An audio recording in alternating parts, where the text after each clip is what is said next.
Shoulder muscles யாருக்கு வீக்காக இருக்கோ, ஷோல்டர் ஜாயிண்டில் வந்து மூவ்மெண்ட் ரெஸ்ட்ரிக்ஷன் யாருக்கு இருக்கோ அவங்க யூஸ் பண்ணலாம். இது வந்து ஆஸ்பெக்டிவ் மூவ்மெண்ட்டில் ஃபெயின்ஃபுல்லியாக நீங்கள் இந்த எக்ஸசைஸ் செய்ய முடியும். எப்படி செய்யணும்னு பாருங்கள்.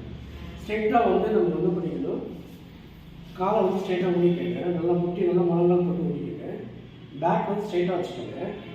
அடுத்து வந்து ஷோல்டரை வந்து லோடு கொடுக்காம சும்மா சிம்பிளாக ஃப்ரீயாக வச்சுக்கணும். இந்த கையில் பிடிச்சிக்கிட்டு நம்ம என்ன பண்ணுறோம்னா, இந்த மூவ்மெண்ட்டை விடும்போது இந்த எலாஸ்டிக் பெல்ட் வந்து ஆட்டோமேட்டிக்காக வந்து என்ன பண்ணணும்னா ரிவர்ஸில் இழுத்துடும், அதை முன்னோக்கி தள்ளிடும். நம்ம என்ன பண்ணணும்னா கையை வந்து ஹோல்ட் பண்ணால் போதும். எந்த லெவலில் பெயின் உங்களுக்கு வருதுங்களோ அந்த அளவு ஸ்டாப் பண்ணிக்கணும். அதுக்கப்புறம் நீங்கள் ரிவர்ஸில் இழுத்துக்கிட்டு ரிவர்ஸ் பின்னோக்கி உங்கள் பக்கம் இழுத்துக்கிட்டு அதுக்கப்புறம் ஃப்ரீயாக வருங்க.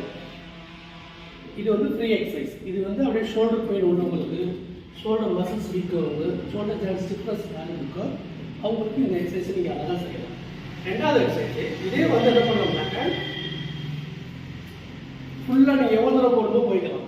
போகும்போது உங்களுக்கு அப்பர் பேக் வந்து ஷோல்டர் அப்பர் பின்னாடி உள்ள கசைகள் வந்து நல்லா ஸ்ட்ரெச் ஆகும். இப்படி ஸ்ட்ரெச் ஆகிறதுனால உங்களுக்கு வந்து ஷோல்டர் ரேஞ்ச் இன்னும் அதிகமாக கிடைக்கும். உங்களுக்கு பின்னாடி வந்து 360 டிகிரிஸ் சுற்றுறதுக்கு எளிமையாக இருக்கும் எக்ஸசைஸ். அதை எப்படி செய்து பார்த்துக்கோங்க. நல்லா நீங்கள் வந்து முழங்கால நல்லா முட்டி போட்டு நல்லா முட்டி போட்டுக்கிட்டு ஸ்ட்ரைட்டாக உட்காந்து நின்றுக்குங்க. அப்படியே மெதுவாக அப்படியே கை மேலே தள்ளிட்டு ஹெட்டை வந்து நீங்கள் வந்து டவுன் பண்ணுறீங்க. ஹெட்டு வந்து உங்கள் தலையை வந்து ஃப்ளோரில், அதாவது நம்ம தரையில் தர்ற மாதிரி தலையை வச்சுக்கிறீங்க. வச்சுட்டு அப்படியே மெதுவாக எந்திரிச்சிங்க. பின்னாடி நல்லா பண்ண போகிறீங்க. அப்படியே மெதுவாக அதே மாதிரி போகிறீங்க. போக உங்கள் தலையை கொண்டாந்து தரையில் வச்சுக்கிறீங்க. இது வந்து பெஸ்ட் எக்ஸசைஸ் ஃபார் வந்து பெரியாத்தட்டிக் ஷோல்டர், அது ஷோல்டர் மூவ்மெண்ட் ரெஸ்ட்ரிக்ஷன் உள்ளவங்களுக்கு, post traumatic stiffness of shoulder சைடுக்கு இது யூஸ் பண்ணுங்க.